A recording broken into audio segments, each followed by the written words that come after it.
Now, sky is the limit, they say, but is it really so?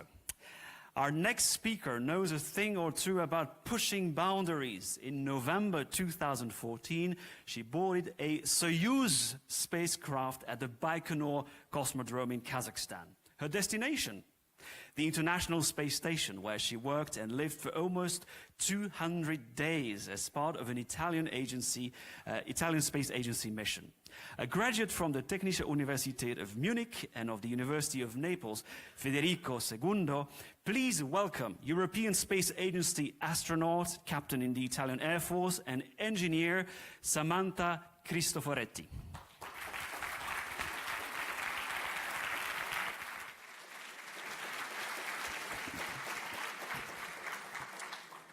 Thank you. Good morning, Mr. Commissioner, ministers, ladies and gentlemen. Thank you all for being here. It is an honor to be able to speak in front of such a distinguished audience of educators and policymakers in the field of education. Education is a topic that is very dear to me. I believe that it is thanks to a good education, of course a lot of hard work, and a good measure of luck, that I am one of the few Europeans of my generation who could fulfill an amazing dream, which is shared by many, which is flying into space.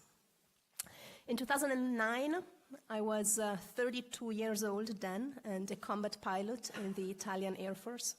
I was selected together with 5 young European professionals of different countries to join the European Astronaut Corps. Half of us were civilians, half of us military. Some of us had a background in aviation, some of us had a background in science and engineering, some of us, like myself, a mixed background.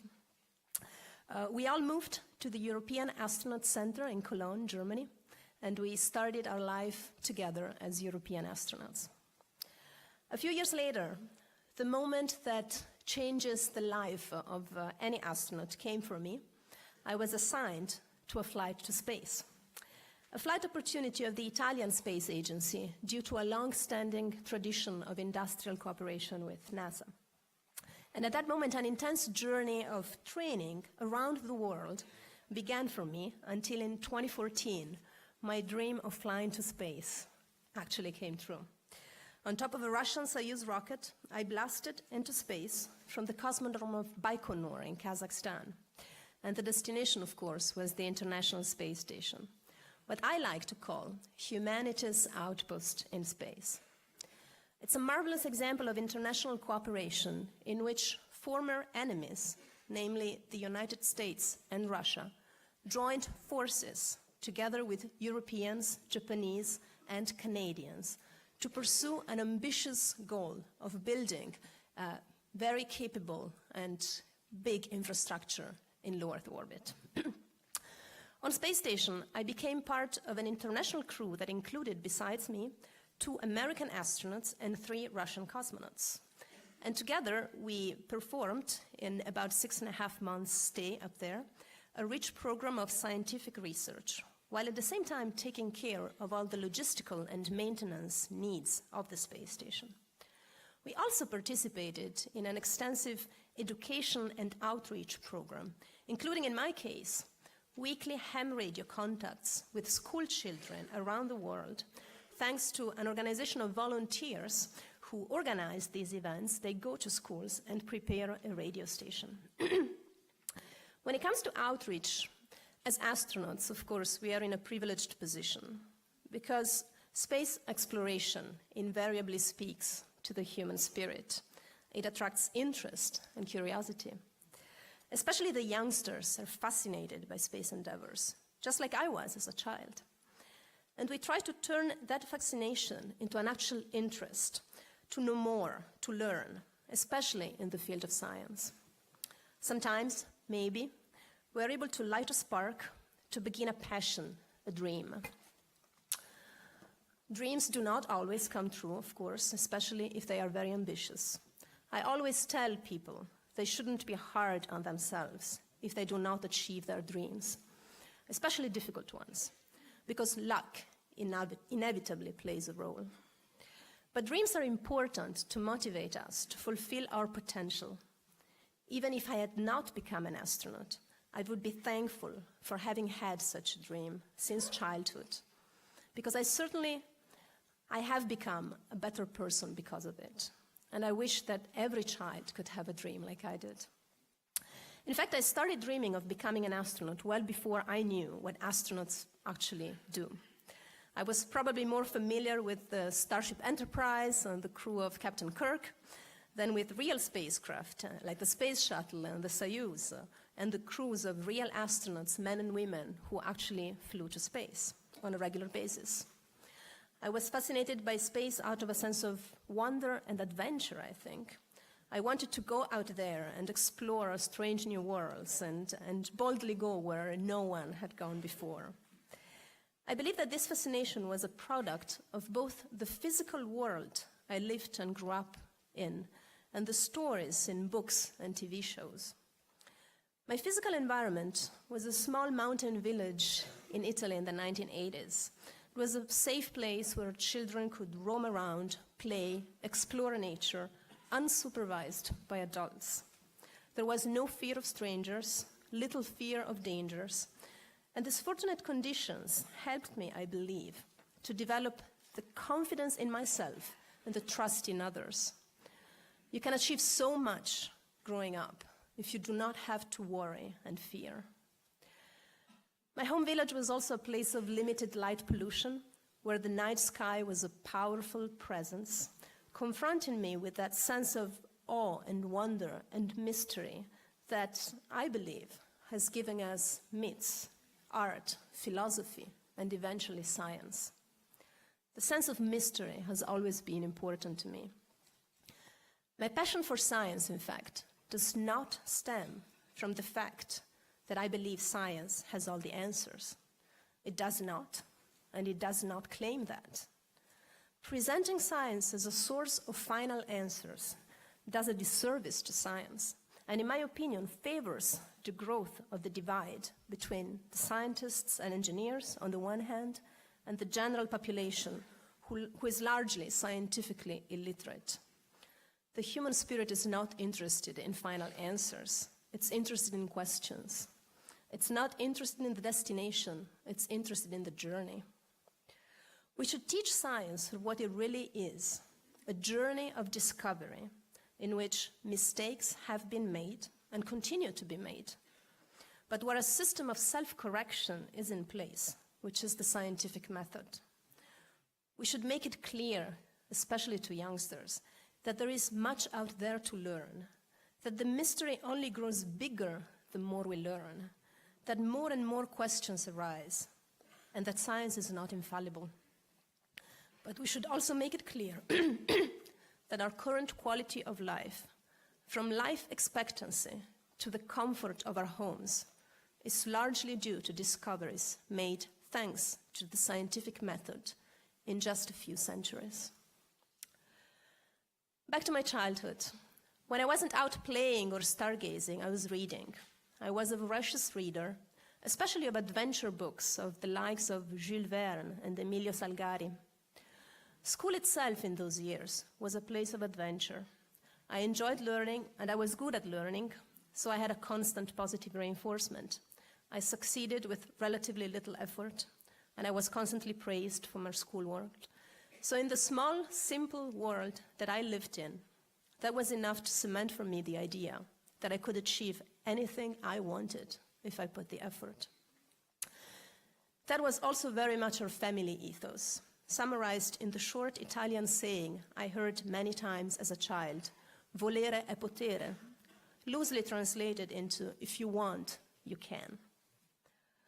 Especially when you're young, finding your path in life, laying the foundations for your future, I believe that this is a good attitude to have. Of course, as I have said before, there are many things in life that are not in our control. It is indeed a hard balance to find. We need to encourage young people to be determined in pursuing their dreams, to put in the effort, to choose the difficult path, not the easy one. But at the same time, we need to make sure they are compassionate towards themselves and others when they fail. I think the key is putting an emphasis on the journey, on the experience of learning. The dreams should be a source of inspiration and motivation, but what really matters is the way you grow stronger, more capable, more empathic every day while working towards your goal and your dreams. In my experience, people who come into adulthood with well-developed cognitive and emotional skills will always find a path which is fulfilling and rewarding, even if they fail to reach their original dream. As I moved into my teenage years and proceeded through my school education, I developed a distinct interest in science and technology, and it became clear to me that I would study science and engineering, in part certainly influenced by the fact that it is from the ranks of scientists and engineers, as well as pilots, that astronauts are recruited from. I must say that I never found this choice unusual. Nowadays, being the only female active astronaut in Europe, I am often drawn into discussions about women in science and women in STEM. And I typically get asked the question of why, in my opinion, a great majority of women don't choose professions in science and technology. I must say I fail to see the wisdom of asking me that question, since I obviously did choose a profession in STEM, and so did the majority of women I interact with on a daily basis. What I can say is that somehow I was never affected in any way by any kind of negative stereotype about women and STEM careers. While I knew that women are a minority in science and engineering, that didn't translate for me into a negative bias towards the professions, nor did it cause me to doubt that they were suitable for me. Incidentally, I will mention that all my math and science teachers were women throughout my school education. I will also mention that I attended an all-female school from the 6th through the 11th grade. And I wonder if that in some way helped me in passing through my teenage years without absorbing limiting stereotypes, and whether it helped me in developing assertiveness and some predisposition to leadership. It's a question I sometimes ask myself, but not having a chance to run a control experiment, this will remain forever an open question. In spite of my interest in science, my school curriculum was dominated by humanities. Even in my last school year, in which I attended a liceo scientificum, a college preparatory school which should have a greater scientific focus, the number of hours we spent on literature, Latin, history, and philosophy actually dwarfs the number of hours we spent on math and science. While I do believe that an excessive imbalance in favor of humanities in school can cause a regrettable lack of scientific literacy in the general population, I must say that this did not affect negatively my engineering studies. My school education had prepared me very well in terms of analytical abilities, critical thinking, study techniques. However, if I had not pursued higher education in engineering, if my knowledge of science was solely based on what I learned in school, my scientific literacy would probably be insufficient to understand, or at least feel that I can understand if I put in the effort, global challenges that humanity faces, from climate change to the social and ethical implications of disruptive technologies like gene editing or artificial intelligence. At least compared to what my experience in school was back in the 90s, I think there is room for improvement in terms of providing youngsters the tools they need to understand those issues and make informed choices. I will add that during high school, I chose to spend a full year in the United States as an exchange student. That was an invaluable experience, not only for the very practical benefit of becoming fluent in English, which was, still is, and probably will remain for the foreseeable future, the lingua franca of the world. More importantly, I experienced the very first cultural shock of my life, an experience that anybody who has spent an extended period of time in a different country than his or her usual residence is certainly familiar with. I will say at this point, because I feel very strongly about this, that cultural shock should be a mandatory experience for every young person. If anything, because everyone should experience that it is not a permanent condition. It doesn't last forever. You recover from it, and you are stronger because of it. Every young person should make the experience that it is possible to change one's habits, that there are many lenses through which we can see reality, that it is indeed more difficult to communicate and avoid misunderstandings when linguistic and cultural differences play a role, but that it is possible. Let's call it a basic skill that young people really, really need to at least start developing before they reach adulthood. I strongly believe that this is a key to the future of humanity. Nobody can tell you better than an astronaut, believe me, that the world is a small place, that we are all crew members of a spaceship called planet Earth, and that we only have a chance to survive in the long term on this planet if we learn to work together on a global scale. We need youngsters and future generations to be better at this than we are today. Making sure that all our high school children have a chance to live and study in a different country, hosted by a family and a local school, ideally for 1 year, is, in my opinion, a great way to improve our chances as humanity on this planet. After my experience as an exchange student in the United States, I went back to Italy for one last year of high school, and then I enrolled in a mechanical engineering and then aerospace engineering curriculum at the University of Munich in Germany. I had known for a long time that I would pursue university studies in a different country to enrich my university career with a language and cultural aspect. And Germany was a relatively easy choice, I must say, because of proximity reasons and because I had studied the language extensively in school. Language was a problem sometimes in the first year, not so much German itself, but the Bavarian version of it that some of the professors spoke. But of course, engineering is mostly about mathematics, and mathematics is a universal language. I had a great experience in Munich, which I additionally enriched with an Erasmus stay of 4 months at the École Nationale Supérieure de l'Aéronautique et de l'Espace in Toulouse. Shortly after my stay in France, I left for Russia, where I spent 1 year working on my master thesis on solid propellants, an opportunity to become familiar with a language and a culture that would become extremely important for me in my future life as an astronaut. While I was finishing my university studies, something unexpected happened that allowed me to pursue another dream of mine, that of learning to fly airplanes. It became possible for women to join the military in Italy, and the age limits were temporarily increased by 3 years for female applicants. So I could apply and was accepted into the Air Force Academy. So I started again with undergraduate studies, which were a nice mix of law, economics, and engineering disciplines. I was then sent to the Euro-NATO Joint Jet Pilot Training School in Texas, where I spent a year and earned my wings as a military pilot. It was at the very beginning of my career as a combat pilot when the European Space Agency announced that they were recruiting new astronauts. You already know how that story ended.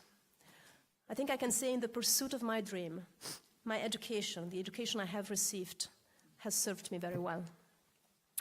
I have already shared with you some thoughts about things I feel very strongly about, such as international experience from an early age and the improvement of scientific literacy in the general population.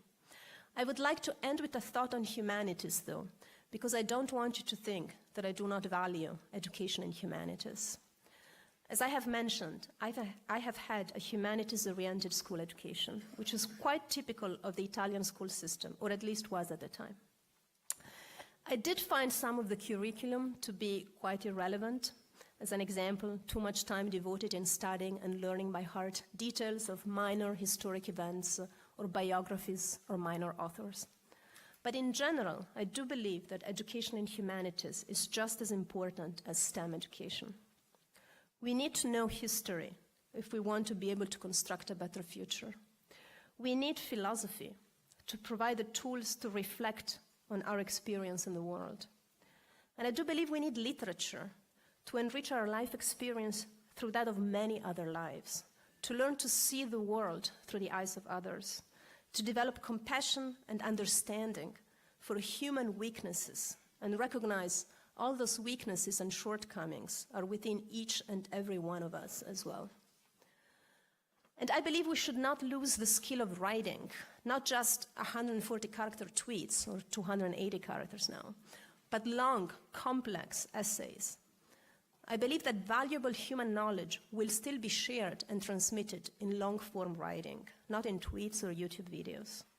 Young people still need to train themselves in writing long, well-articulated essays.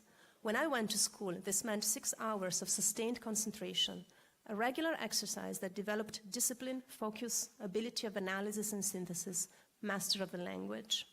It's a vital skill that should not be lost in an age of increasingly fragmented communication and short attention span.